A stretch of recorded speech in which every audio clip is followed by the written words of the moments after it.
Welcome back to HTM on the Line. I'm your host, Bryant Hawkins Sr., and today we've got a special guest, Mark L. Taylor. He's the co-founder of Renew Biomedical and Master Medical Equipment, a leader who turned challenges into opportunity and helped shape the future of HTM through training, innovation, and passion. If you're ready to be inspired and reminded why this healthcare technology management industry matters, this one's for you. Let's get to it.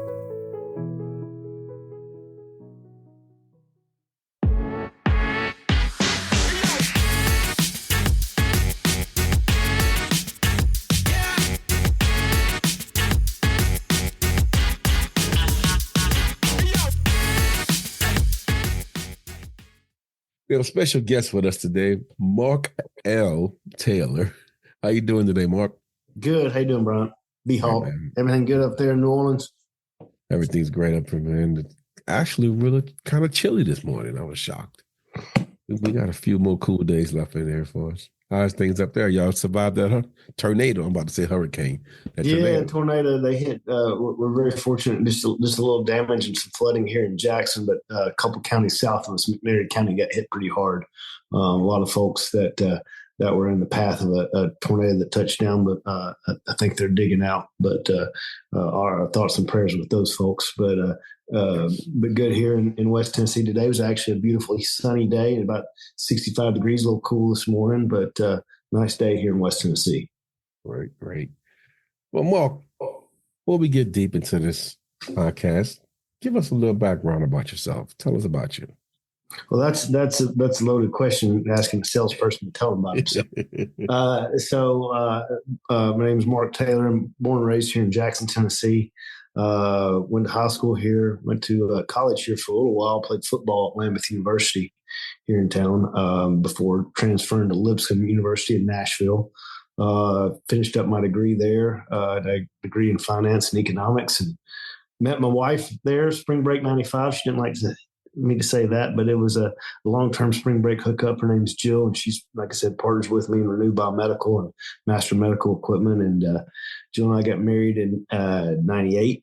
Soon be celebrating 27 years of marriage, and moved back here to Jackson, and was working in the family business in the restaurant at the time, and had an opportunity to get into medical equipment sales with a friend of mine from high school, and took that opportunity. And long story short, that's where I am today. I'm still in Jackson, Tennessee. We have Master Medical Equipment, Renew Biomedical, and me and my wife live here. We got our son's a sophomore at University of Tennessee, and my daughter is a sophomore in high school. Very fortunate to have my parents that live just down the road from me. That my dad was a local small business owner, and kind of got my drive and entrepreneurial spirit and salesmanship from him. And his name's Lawrence Taylor, and my mom Norma lives right down the street. So I'm an only child. So everybody always asks me, like, why did you base your businesses out of Jackson, Tennessee? My first response is usually, why not? And then further to that, Jackson in West Tennessee is a good place to have a business. We've been here our entire business career, and it's a good community. We're pretty well situated in the middle of the country, about 45 miles from Memphis. So there's a little company in Memphis that does logistics named FedEx. So I tell everybody, I say, well, if FedEx decides Memphis is a good place for logistics, then why not Jackson, Tennessee? So that's a little bit about me, Brian. Yeah, man. Yeah. All that you said, one thing stuck out to me, man. Your dad is Lawrence Taylor. That's right. Not the one that played for the Giants. Those of us who've been around for a while, it's back when I was growing up, people would always say, your dad's Lawrence Taylor? They're like, yeah. They said, really? I said, yeah. And then, of course, they look at me and said, he's not the football player. I was like, no. I got a good picture of my dad when the St. Louis Cardinals football team was still in St. Louis. Got a picture of him and number 57, Lawrence Taylor, with the Giants. It was a cool experience. He's 56, by the way, too, man. 56. So you're a bigger LT fan than I am. Hey, man, just a sports fan. When you said that Lawrence Taylor, I said, wow, I know you heard that a lot throughout your lifetime. Oh yeah. But you mentioned you and your wife are co-founders. How does that feel working with the wife, man? Well, I don't know Y'all any work different. together daily, or y'all work We separate? have anybody who comes to visit our office sees how closely we work. We're a true mom and pop. We have a facility in Jackson here. It's a pretty big facility. We have about 62,000 square foot. However, at the front of the facility, I have my office, and then we have a bathroom, and in between, my office, Jill's office, and the bathroom in between. So we share a bathroom. So it doesn't get much more mom and pop than that. So we're fortunate we work together, and we do have different roles. And she has certain roles in Renew and MME, and I've got other roles. And we actually have a couple other companies that we run out of that location, but we are a true mom and pop. That's awesome, man. That's awesome. So, Master Medical Equipment, I heard you mention that in Renew Biomedical Services, I'm familiar with. But before we get into Renew, tell me a little more about Master Medical Equipment. Sure. Master Medical Equipment, we started in 2011. I had been in another business and split from my partner with that, and was looking for something to kind of start up here in Jackson. I actually started with a company called Masterfit Medical Supplies here in Jackson. Was already in the physician office supplies space, and the idea was for me to help them with supplies, and they were going to help me sell equipment. Long story short, after a couple of years, the equipment side was outpacing the supply side. So bought those guys out, and me and Jill started Master Medical Equipment, shortened it. And so in 2013, Master Medical Equipment was focused mostly on selling capital medical equipment to basically either the pre-hospital market or post-acute market. So we concentrated on EMS and ambulance services, as well as long-term care, SNFs, surgery centers, anything outside the hospital. We sell defibrillators, vital signs monitors, EKGs, IV pumps, ventilators, all types of electronic medical equipment. Where we sell new and used medical equipment. We call it recertified. So that was kind of the genesis of our business. And so we used to outsource our service. So if we got a piece of used equipment in, we need it checked out or tested or PM'd, or we need some repair work done on it, we used to outsource it. Well, from 2011 to 2014, we were doing so much outsourcing as our Master Medical Equipment sales grew that we realized, it's time for us to start a service company. So that was the genesis of Renew Biomedical, really just to start and help us with our existing recertification, PM, and repair business that was basically selling Master Medical Equipment. Wow. So let me ask you this question. I always ask people in the HTM industry, when did you actually hear about the service side of medical equipment? When you started selling it, or did you know before you got into this industry? No, I didn't. So in 1999, when I first got into this business, we were just selling equipment. I'm a sales guy. I've been in the restaurant business, didn't know a whole lot about it, but very quickly I realized how indispensable biomeds were, because we were selling defibrillators, LifePak 10s, LifePak 9s. If you got one in and the old CRT display wouldn't come on, or the output, it wouldn't shock, or it wouldn't pace right, we had to send it to somebody. And I was like, who are these guys? And I realized, they're the mechanics for medical equipment. So got very familiar with the HTM biomed field at an early time in our career, because it goes hand in hand. You can't sell used medical equipment if you don't have somebody that you know that can repair or diagnose what's going on. So had a lot of respect back then. I still do for the biomed field, but back then it was really, really soldering boards and putting stuff together. Some of the stuff, some of the older equipment was just. It was. I'm sure you remember B-Hawk. That stuff was big. It was robust. It was not a lot of diagnostics to it. It was really open it up and figure out what's going on. Yeah, exactly. They had the WB Allens and the Radio Shacks where you had to go get the resistors and capacitors. Now it's a different world, but the need is still there. Now, you talked about the two companies where one feeds the other and vice versa. If you had to say, your company, when you started out, staffing challenges, that seemed to be a big issue right now in our industry. Have you come across any staffing challenges? And if you have rather, what's your secret to maybe sustaining? That's a good question. So MME has always been fairly easy. So we got warehouse workers, we got salespeople, we got uh, account managers, and a lot of people know what medical sales is, and a lot of people want to get into a company for medical sales. With Renew, the challenge was when we started was not only hiring somebody who understood how independent service organization works and what it means, and how we're not doing work for a facility, we're doing work for a customer, and our customer could be an EMS, could be a hospital, could be a multitude of different types of healthcare facilities.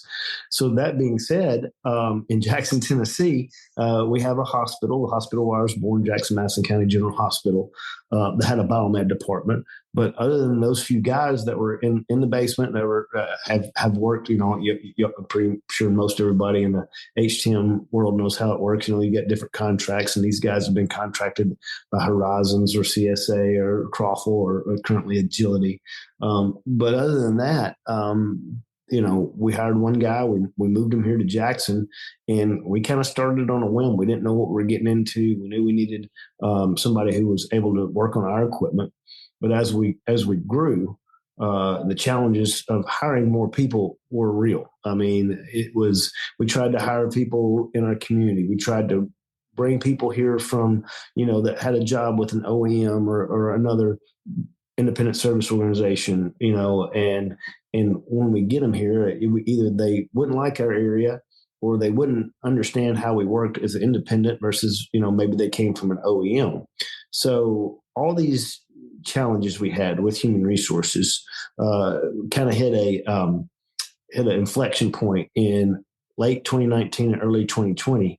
We were really having a tough time getting people to come to our program to want to work with Renew. And one of the early things we did is one of our technicians realized that a lot of people we were interviewing, even though they didn't understand really what a biomedical technician or HTM professional was, 2018, 2019, they would come in and say, "Oh yeah, I can fix anything. I'm very talented with my hands." And what we didn't know is everybody will say whatever they want you to hear to get a job. So you're like this. So one of my techs, we're a small organization, 2 or 3 techs at the time.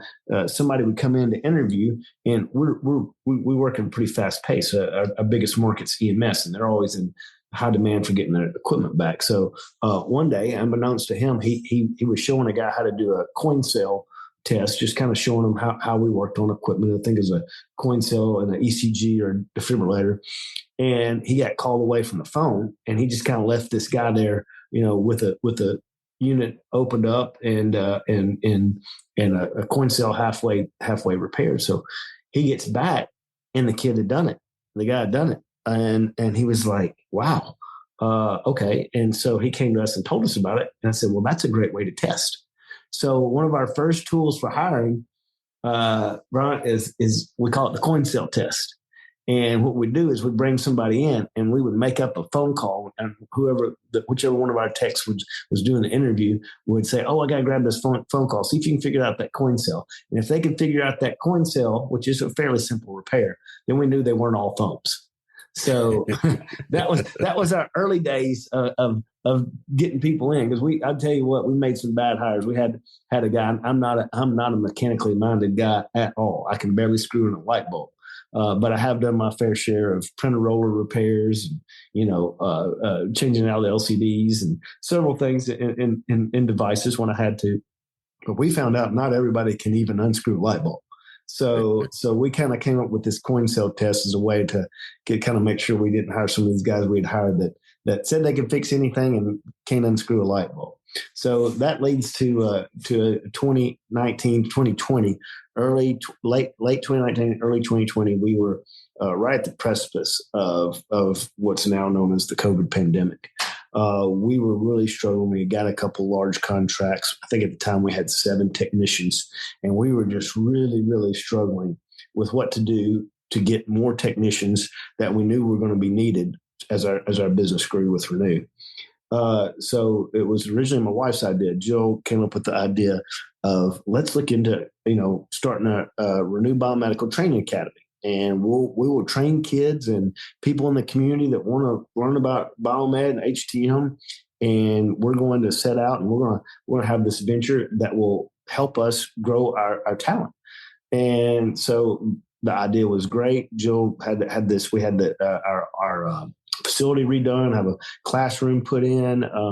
We actually hired Richard Woods, which some of y'all may know. Richard has a heart and a passion for HTM. We call him our biomed professor at Renew. We hired him. He was retiring from at that time. I think it was right before Julie took over her hospital. Anyway, he was ready to retire. And I said, no, let's try this and get you to teach some of our guys. So long story short, after a month of having them on board and us just kind of scratching our heads, how do we come up with this curriculum? How do we kind of create this apprenticeship program that we want to create? It's called Renew Biomed Training Academy. How do we get people involved? And then once we get them here, how do we teach them? So it was about May of 2020. So pandemic had just started. We're really having a tough time getting calls for a lot of service. And the cool thing is we had this idea, but little did we know that there were people willing to help with it. So what we did is the first thing I did was called Amy. So I called actually Danielle at Amy, and I said, hey, Danielle, I know you're in education. I know y'all do a lot with Amy. I said, we're really struggling. I said, we have this idea of an apprenticeship program. It's called Renew Biomedical Training Academy. How in the world are we supposed to get a curriculum? Do you happen to know anybody that could help us with any kind of educational, background, or do y'all have anybody on staff that would be able to help us with this? And the coolest thing ever, Brian, she I remember like it was yesterday. She said, Mark, you got to be kidding. And I was like, no, we're trying to get some help to get our program started. She said, we have a curriculum that's rubber stamped by the U.S. Department of Labor for a biomed apprenticeship program. I said, you got to be kidding me, Danielle. She said, no. I said, well, what do you need? She said, we need an industry partner. And she said, COVID's happened and no, we can't get anybody interested to be an industry partner. So I was like, hello, that's what I'm here about. So everybody can look up online. We're very proud of the relationship we had with Amy. They helped us. They got us the curriculum, U.S. Department of Labor-certified, Tennessee Department of Labor-certified, and the Renew Biomed Apprenticeship Program, known as Renew Biomed Training Academy, was born. So it was just the coolest thing ever. People in HTM help other people in HTM, and Amy really, really helped us out with that. So once we got our curriculum, we were able to then go and promote our Biomed Training Academy. And Brian, this is during COVID. A lot of places were shut down. You had some factories getting shut down. We were very, very, very fortunate that we had a huge first class, eight folks that showed up. So with our apprenticeship program, not only do you come and you learn about HTM, you learn how to be a biomed. It's 2 days a week, 2 half days a week in class. The rest of the time, it's you're working at a desk, on job training with another CBET journeyman. And the cool thing is we're able to pay these folks to not only help us grow Renew, but they are learning HTM industry. I mean, it is what Richard Woods does in his class on those Tuesdays and Thursdays are amazing. Every other week we have what they call the Renewed Knowledge Bowl, and where anybody who's gone through the apprenticeship class can come and actually Richard quizzes them on questions that are going to be on the CBET exam. So it's just a really cool thing. So this whole genesis of the idea my wife came up with, Renew Biomed Training Academy, is now a full-fledged apprenticeship program. Thanks to Amy, we've been certified for the last 5 years and have produced over 40 technicians. Man, that's amazing. I mean, it's the perfect example how COVID came and a lot of people was looking at it as a downtime, but you turned that around and motivated you to do something different. I mean, you can really understand when somebody said you build a movement, literally behind the scenes. Biomed is behind the scenes in most people's eyes in the hospital, but that's where the action is. That's where you doing something that's amazing. I've read about what you're doing over there, but I never heard the detailed story. So, Story, and I mean, it just shows you. I mean, sometimes, and people don't understand this, especially small business owners. And I encourage all of them, no matter where you're at. And it's not just small business owners; anybody in business or in an organization. Sometimes you just got to reach out for help. yes, And we were able to reach out for help. And then not only did Robert and Danielle and all the great folks at Amy help us, we had other people. We had the U.S. Department of Labor come in. We had Tennessee Department of Labor and Workforce Development come in. They helped us. Actually, there was some grant money for during that time for repurposing people who were laid off from their jobs. And so we got some money. We were able to pass that on to some of our apprentices. We had a little bit of a grant to help us with restructuring our facility for this classroom. And it was amazing to see all the people when you started asking, how can we help get the word out about HTM, about the apprenticeship program, about biomedical technicians and the incredible career opportunities there are. And Brian, that we had so many people reach back out and want to help. It was amazing. Absolutely amazing. oh man, that's the beauty of this industry. I mean, everybody will help everybody, and just listening to your voice, Mark, I can hear the passion that's deep embedded in you and your wife, for that matter. So this question here is not really a HTM question, but can you share what is the why behind what you do every day? I mean, you have to have a why because you're not just doing this off instinct. There's something that drives you. And if you don't mind sharing that, what is it that wakes you Mom, up in the that's pretty good. It's funny. I send this video by Jim Rohn. He's a motivational speaker from the 80s and early 90s that I was at yeah. the time forced to listen to. But my why is why not? Why not me? Why not us? Why not biomedical technicians? Why not? So somebody's going to be out there doing it. And I have a passion for connection. I have a passion for anything I want to get into in life. I just feel like if somebody's going to do it, why not me?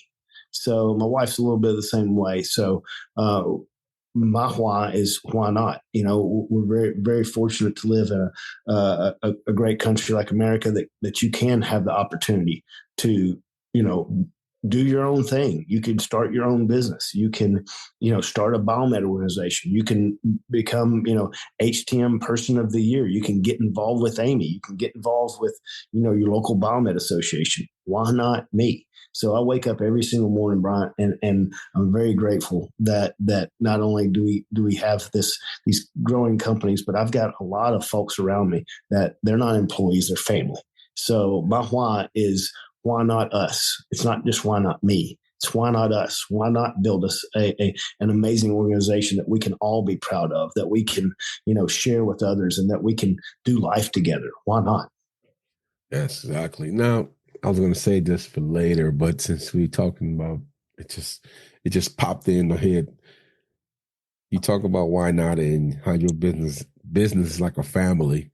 Now, I go around speaking to a lot of kids about HTM, and it seems like you're the same way. You share with anybody who want to know about HTM, you share it with them. What you sitting in the classroom right now? What would you tell some freshmen in high school about the HTM industry? That's a good question. I would first off tell them, I say, are you a person who enjoys working with your hands and your mind? I think what a lot of people forget in when they think about technicians is they're only thinking about the physical aspect.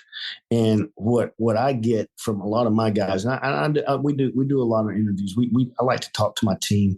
I go around every single morning through the shop, and I literally try to talk to as many of our technicians as we can. Some of them are young, some of them are late teens, early 20s, and some of them are my age or older, in their 50s and 60s.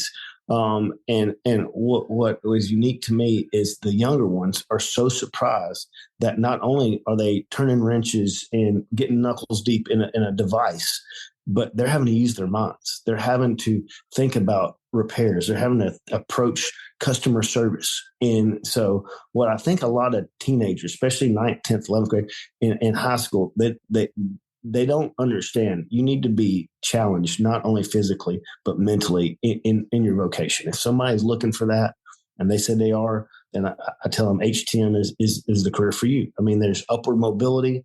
There's all different types of modalities of equipment you can work on. You can go in the private space. You can go in the public space. You can go work for an OEM. I mean, the opportunities are endless. I mean, that's it, man. See, now you ready to go talk to your first high school, man. We're very fortunate. So here in West Tennessee, we didn't even know this existed. So we started our apprenticeship program in 2020. Get some traction in 2021. Well, in 2022, we had one of our local high school teachers, VOTEC teachers, come to us and had worked with the same people we'd worked in. The girl's name has been very helpful. Her name is Holly Wood. Just like the sign, Hollywood, but her name's Holly, last name Wood. She's fantastic. But he was talking to her and she said, you need to start a pre-apprenticeship program for your high school students with Renew Biomedical's apprenticeship program. So we are actually a state of Tennessee pre-apprenticeship program. And right now we have 3 students, 2 from South Gibson High School and 1 from Madison Academic here in our town that come to us, and 3 hours a week they are doing work that will actually go towards their apprenticeship. So it's called pre-apprenticeship. So my wife has an extreme passion for letting younger kids, specifically junior high and high school kids, know about the opportunities there are in the HTM field.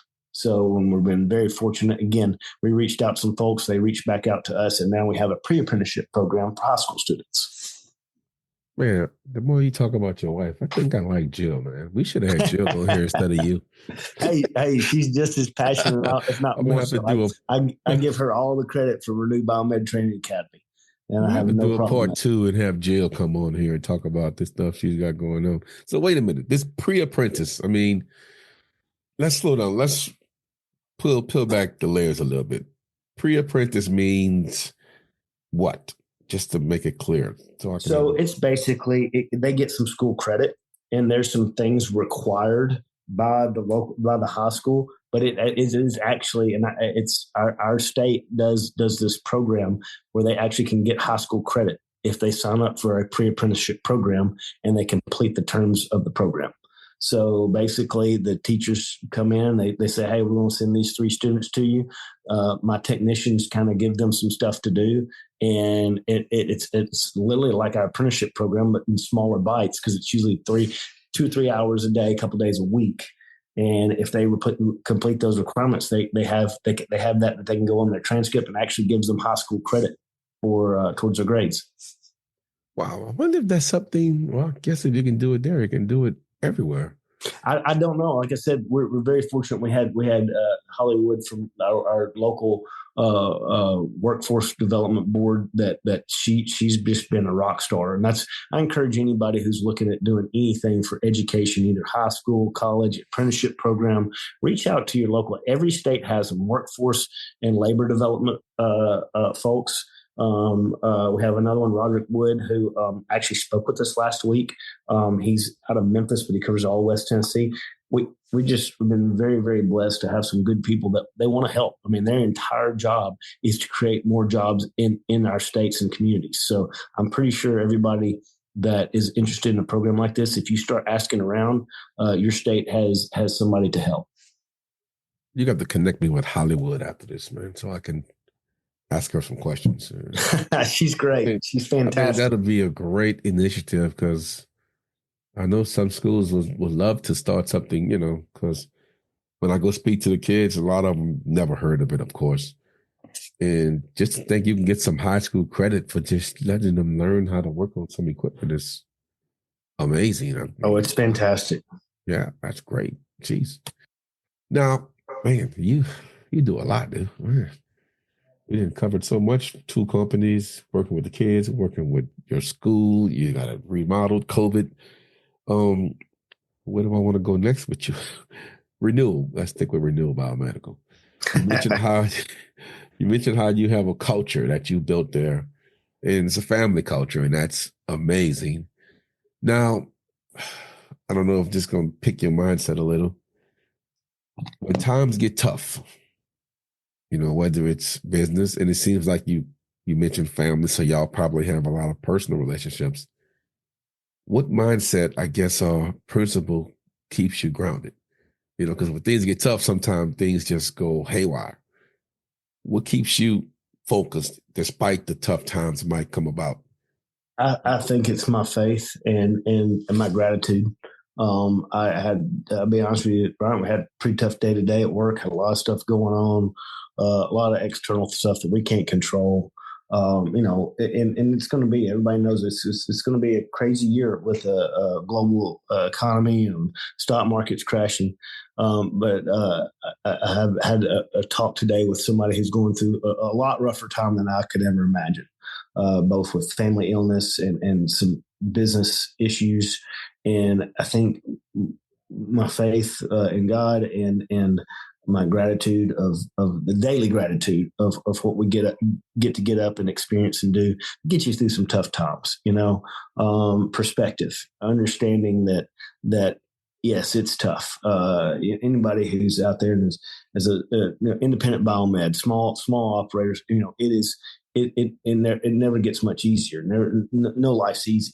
But I think the way you frame it and the perspective you take, and if you have faith and understanding and gratitude, you can face any obstacle. Absolutely. Great answer, man. Now, we'll call this the misconceptions in our industry. Like, one misconception is they think that HTM is just about fixing equipment.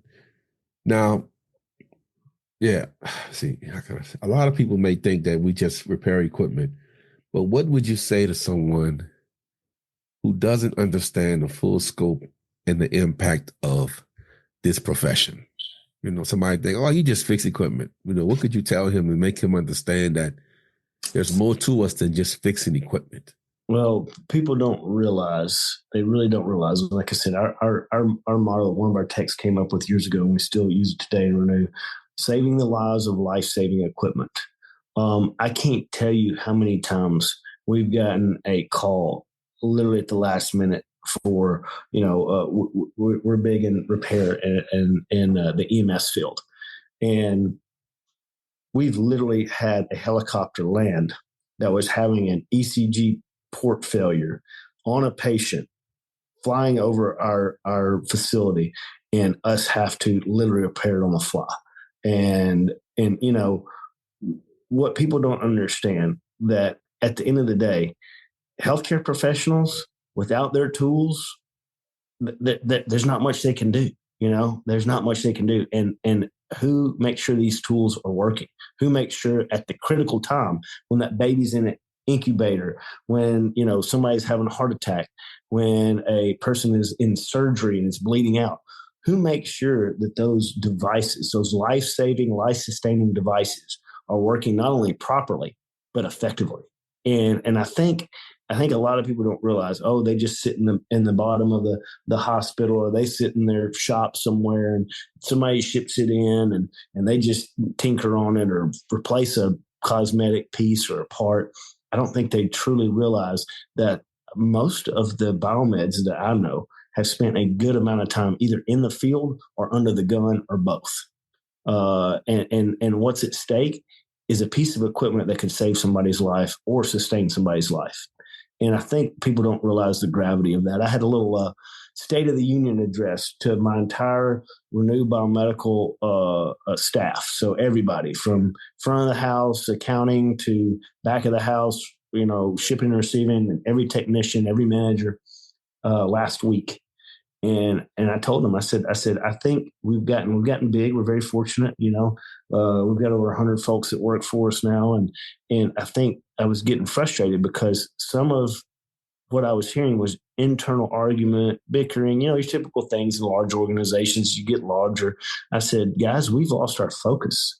I said, we got to always remember, when we're arguing and fighting, we're talking about a piece of equipment that could be saving or sustaining somebody's life. And it's something I take very serious. So we have a lot of fun in our culture.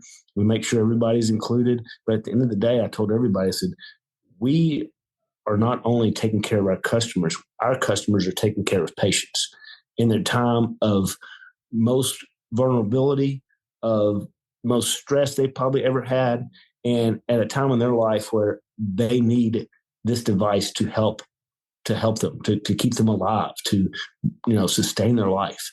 And again, it's something I take very, very, very seriously. I'm very passionate about making sure my team understands that. Yeah, and that's perfect. And another thing I try to tell individuals, you live in this community. So the equipment you're working on could be the same exact equipment you could be on tonight, or it could a be me. family It could member. be my mom. It could be my Yes. kids. It could be my best friend. You don't know. I tell people that all the time. I said, you just don't know. Oh, another misconception. There's no real career path or growth. Some people believe HTM roles that, we're just jobs, but I'm always saying it's not a job, it's a career. Now, can you possibly share what advancements can look like in this industry? How can someone build a long-term career? I'll give you a perfect example. Okay. So Josh Weatherford. Josh Weatherford came to us 5 years ago. It was when we were trying to hire a bunch of folks for our growth, post COVID. And Josh Weatherford previously had been a nurse tech, been to some nursing school, had been a automotive tech, ASC certified mechanic, had worked in a factory. Him and his wife were expecting a first child and didn't want to work at third shift in the factory. Anyway, long story short, he goes to our apprenticeship program, right? And this is right when we were working with Amy. So literally, Josh Weatherford is the very first biomed apprentice in the country. So he's the first one. When the Department of Labor, we got that stamp, he's the very first one. So pretty cool. He's a great technician, great work. Well, after 2 years of working for us, he was just such good work ethic, such good communication skills. He got promoted to assistant manager. So he works as assistant manager for a couple of years. Again, such a good person as far as not only doing his work, but teaching others and mentoring and being a good manager. After he became assistant manager, he is now our depot manager for all of Jackson, everything that happens in our 30,000 square foot depot, and oversees all the technicians there. So there's over 40 technicians here in Jackson. So that's just a small example of somebody who got into our industry and has not only gotten in and gotten their apprenticeship, got their CBET, but has continued to take opportunities for advancement in our business. So I know of other examples too of people who get in the business. Next thing you know, they progress through the ranks of a large organization like, Agility or Trimedics. I know of others that get in the HTM field on a whim, and they go from, say, being a bed repair tech to next thing you know, they're flying around and servicing high-end MRI equipment. People don't realize that there's so much opportunity in the HTM field, whether it's actually being a technician and rising through the ranks of a specialized technician, or just rising through the ranks of the business you're in, becoming a manager, or assistant manager, or supervisor. There's so much opportunity. Yes, you hit it on the head there. Now, soft skills. You mentioned how your technician had to he became a supervisor or a leader. Now, to become those things, how important are soft skills? That's a good question. A little bit of a loaded question. So I'll be honest with you, Brian. So one of the things that we look for when we're hiring technicians, so we have some technicians that are very, very technical, very good with their hands, very, very love the hands-on work. They love being in the depot. They love, they don't particularly love interaction with people, and there's nothing wrong with that. And not as outgoing, not more introverted. So there's nothing wrong with that. And this is a great career for somebody who wants to come in and learn and not have to worry about, being a salesperson or soft skills. However, that being said, everybody has to have some type of soft skills, no matter where you work, as long as you're working with other people, you have to. But what we look for is when we're interviewing candidates for a new HTM biomed technician position is if they do have soft skills and they do excel in communication and they are good with understanding, and working with other people. those are the people we usually put in a more customer-facing role, like field service. So not only do we have our depot in Jackson, we have a depot in Louisville, Kentucky, a depot in Chicago, Illinois, soon to be opening in Tampa, Florida, and we got a place in Atlanta, Georgia. The people that work in these places are in the field a whole lot. So we make sure that they have the soft skills needed to talk to a nurse, to talk to a doctor from time to time, to talk to somebody that's in logistics and materials maintenance when you go to a facility to repair on behalf of a manufacturer, on behalf of another ISO. You have to have these soft skills. So one of the things that we try to do is we try to make sure when people come in for whatever position that they're interviewing for, if soft skills are necessary, we make sure not only do they have them, but they're comfortable using them. So very important, especially in customer-facing roles. Okay, I got a question for you, Mr. Entrepreneur. Now, in this industry, that's also a way you can go as far as owning your own business, because there's a need for that also. Absolutely, and you definitely need soft skills. Now, what if you're going to open a business, because then you got to hire people, you got to deal with customers, you got to deal with all kinds of communication. Now, let me ask you this question: what are some key lessons that you probably learned opening up not one but two businesses that you can share with a young person who's trying to maybe start a business in the HTM industry? What some key lessons you learned you may be able to share? If you're like me and you like to talk a lot, you also have to have time to listen. And I think some of the most important lessons are when you're actually listening to your customer. Your customer will tell you what you want. Sometimes you just got to listen. So at me being a talker and being a sales guy, it's sometimes hard for me to shut up, believe it or not. But I have found the most valuable aspects of communication, especially when you're dealing with somebody that you're trying to do business with or hoping to become your customer. You just have to listen. And it's a lost art. I think in these days, everybody wants to be heard, but not everybody wants to listen. Yeah, exactly. Now I remember in the beginning, you mentioned that you started out in sales of medical equipment, then you started doing service. Now in the HTM world, sales and operations, they kind of sometimes bump heads. Yeah, yes, they sales do. will make that promise that operations can't handle. So I have sales reps and operation people that I come between every single day in my organization. That's what I was about to ask you. How do you tell them that, look, we fuel each other? How do you, as a growing company, how do you view the relationship between the two? Oh, it's symbiotic. They have to work together. But I hear both sides. I hear operations say, "Hey, this salesperson just overpromised and underdelivered. They said we could get this fixed and back to them today. That's impossible. We don't have the parts." Then I also hear the sales guys telling me, the operation guys say, "Hey, they're dragging their feet. They just don't want to get it out today. They don't really care." So at the end of the day, back to what I said with my complaints and what I had told my team last week is just in our State of the Union is, hey guys, at the end of the day, let's don't talk about whether I'm right, you're right, she's right, he's right. Let's talk about what the customer thinks.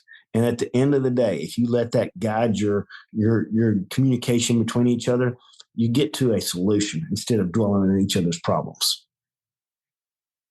Yeah. Now you touched on what you mentioned about parts indirectly with servicing. Today's healthcare environment, as you know, is changing. It used to be yearly. It looked like it's changing monthly. So yeah. How do you at Renew respond to this rapidly changing need of the hospitals, the clinics, service providers? How do you continue to pivot and be able to respond to these changes? Man, to be honest with you, it's getting more challenging. Last year, in the ventilator market, which we're heavily involved with, there were, 3 different companies. One went bankrupt by air, and one pulled out of the market. Medtronic just totally pulled out of the market. You got Philips, who had some issues and pulled out of the U.S. market. You have to be nimble. You have to be also, you've got to read. You've got to go to, I suggest people, look at online, get on LinkedIn, following people like yourself, get information on your industry, understand what's going on around you, understand what's important for, tariffs. I don't know what this is going to do to medical equipment parts. I'm trying to read up, what does this mean for my customers? So I think the biggest challenge is just in order to stay ahead of the game, you have to be vigilant, and you have to reach out to others. You have to communicate, and you have to read. That's it, man. I tell people all the time, just because you clocked out at work doesn't mean you clock out. Heard You that. still have to continue learning, because some things you can't learn at work. You have to take a little time at home to stay ahead, because it's changing. Just like AI is coming into the industry at a high speed. Matter of fact, what your thoughts is about AI? How you feel about AI? Well, we have our own asset management program, which is really our own homegrown program for CMMS, because we couldn't find any independent service organization. And a lot of people know the big players, Nuvolo and whatnot, but they're made for more for hospital work order management and hospital asset management. So us as an independent service organization that does field service, that does depot work, that also we've always had the desire for our customers to see what's going on with their assets, to see what's being repaired, when the next repair is. So a few years ago, about 3 years ago, we started our own CMMS, literally from scratch, because we kept buying things out of the box and trying to tweak it. So it's called RAMS, Renew Asset Management System. The cool thing about RAMS, we're starting RAMS 3.0 right now. And it's funny, I had a talk with Jeff Shaw from TriMedics about this when he was down a few weeks ago, and I was showing him our system, and everybody's integrated some way. We're going to have a piece of AI integrated that, if you use our RAM software and your customer buyers, we're not only going to show you what we've done to your equipment, we're going to tell you what the true cost of ownership is of your equipment, when the next PM is due, what's the percentage factors for this piece of equipment breaking down in the next year, 2 years, 3 years. And all this is made possible by AI. And it's interesting. I read an article in 24/7 yesterday, the day before, just is all AI in our industry going to be good or bad? I still think I'm a positive guy, Brian. I'm really positive. I think it's going to be positive, but I think there could be some things that AI does that we need to monitor. So I'm cautiously optimistic that AI is going to make healthcare technology management not only jobs easier, but hopefully more efficient and also more precise. So I'm hopeful, because everybody knows this. Everybody in our industry knows there's an issue where people are aging out. There's not enough people coming into the field. We need more technicians. And one way to get around the need for more technicians is hopefully a good technology like AI that can help us better solve the issues and repairs that we're facing. I'll give you a perfect example. So one of the first things we did with our AI and RAMS was to take a service manuals of every device that we had service manuals for in our entire shop. And we're talking hundreds of devices. So we fed all these service manuals in, scanned them in, put them into the AI. And now and this is about 2 months ago now, when one of our techs queries in our RAM software a repair, not only will it read the service manual and tell what is needed, it will also, based on our service history, tell you what parts and what tools you're going to need for the repair. I mean, how cool is that?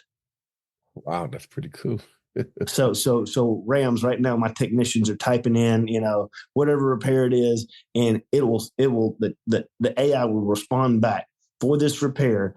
Estimated time 30 minutes. You're going to need 2 wrenches and a nut driver, and you're going to need this thermal print head and this board, and that's it. Isn't that amazing? Yeah, I tell people AI is Google on steroids. It searches the internet to get its information, whether it's accurate or not. That's where you come in. Exactly, It's and just that's like what the CMMS, garbage in, garbage out. So it is 100%. But I'm very optimistic on the future of AI and its positive impact on the HTM world. Very, very confident. Oh, it will have to me. I'm like you. I'm always thinking positive. I think it's going to be a great, huge impact. You're going to be able to work more efficient. They're even starting to hire chief AI officers to run companies. Like GE has one, and a few other large companies have a chief AI officer. So it's not going anywhere. It's changing, and I mean, every time you look up, there's a new app. So they got like 30 of them right now, I think. So it's not going anywhere. It's incredible, isn't it? Oh my God, I love it. I love it. I love playing with it. Mark, I got one question I like to ask all of my folks that's on the show. The HTM world is listening to us. What advice, it's going to be a twofold question. What Okay. advice would you give first to a young person that's new in this industry? Being you went through that stage with almost all of your employees, sound like. So what advice would you give a BMed one first day on a job?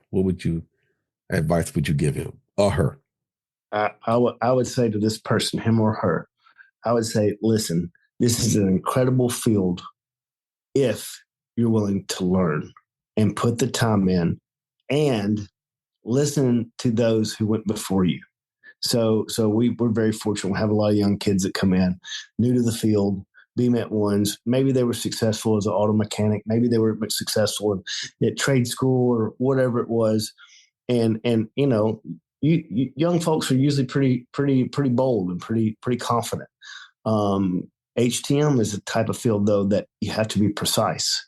And I would encourage everyone coming in the field, young or old, to listen to those who, like yourself, have had experience, who have been there, who have understood the challenges of device repair, of preventative maintenance, of dealing with field service actions and recalls. There's so much to be learned. And unfortunately, I think it has to go both ways. I think the young have to listen to the old, and the old have to listen to the young. Yes, so overall, I'd tell whoever's coming in and say, "Hey, this is an incredible career, but you got to look at what's been shown to you by those who've been in it for a minute, and they have to understand that." And I think with that attitude and your eyes open and willingness to learn, that a BMET one could be the CEO of a Trimedics. You never know. Yes, sir. Now, I'm not going to ask you what advice would you give to someone who's been in the industry forever. I want you to talk to that sweet spot, that 5 to 10 year guy, because that's where it gets kind of challenging for a BMed. You got past the BMed 1, now you're a BMed 2. Getting to BMed 3 is not as easy as getting to BMed 2. So what advice would you give that BMed 2 who wants to get to that next level? Man, that's a good one. I'd say get involved with Amy. Go to Amy Exchange. Go to MD Expo. Get involved. I think there's so many people that get so used to their vocation. You talked about this earlier, B-Hawk. They turn it off when they clock out. They clocked out, they're done. That's not their job. And I'm not saying you have to live HTM. I'm just saying be aware and be active. If this is a career that you want to advance in, say you've been in it 5 to 10 years, you get a little burned out, get a little challenged by the environment. Seek out other opportunities, not just at your job or for another job, but in this space. I mean, there's such a good community, and I see people all the time that get fulfillment from not only reaching out and seeing what else there is to offer for a job, but also what other resources there are and how you can learn from those in other areas. And a great way to do it, Amy Exchange, MD Expo, go to your local Biomed Association meetings. There's just get involved. And I think when people get in a rut, they tend to want to draw inwards. And I want to encourage them to go outwards, to go seek those who have, a lot to offer, at these places, at these meetings, at these expos. Oh man, that's some great advice. You ever thought about being a motivational speaker, Mo? I can barely motivate my kids to do their own laundry, so I don't know. I don't know how effective I'd be. Well, Mark, I really, really appreciate spending this time with you, man. I mean, felt like I learned a whole lot, but I'm more than sure there's much more inside you.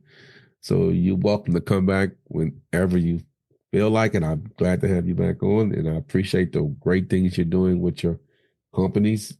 Y'all much needed, and you are very necessary.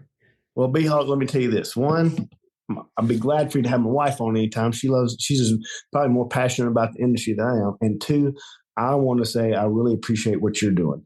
The book for the kids, the involvement at high school and elementary school, all the way up to what you're doing with this podcast. It's amazing for our industry. Love seeing you at the Amy Exchange and all the places. I love seeing you post online. I think it's very, very much needed, and I just appreciate all you do for our industry. I appreciate you too, brother. What a powerful conversation with Mark L. Taylor.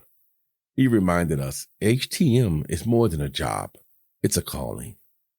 It's about purpose, growth, and showing up for the lives that depend on us. Whether you're just getting started or decades in, remember, this field needs leaders like you. Stay focused, stay motivated. And as always, HTM is on the line.